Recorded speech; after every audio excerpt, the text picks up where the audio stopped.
Concello que xa leva anos involucrando a poboación en facer unha boa xestión da materia orgánica é o de Santiago. Máis de 6.000 familias solicitaron a tarxeta electrónica que lles permite deixar o lixo orgánico nestes colectores que hai en todos os barrios.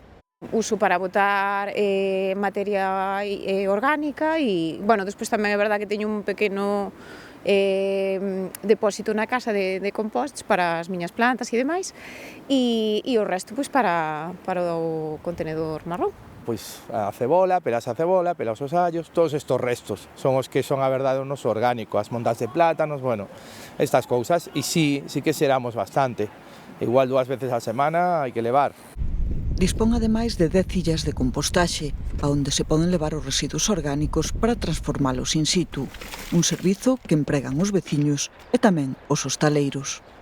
Xeneramos moito orgánico que podemos evitar metelo ao lixo xeral, non? E cumpre unha doble función.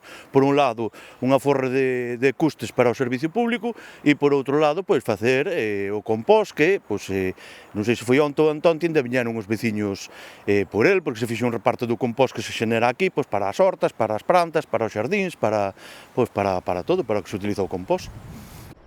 Ademais, na cidade e no rural de Santiago xa é natural atopar composteiros individuais para a materia orgánica das hortas. Desde o Concello distribuíron máis de 1.900, que permiten ter materia para estercar a terra.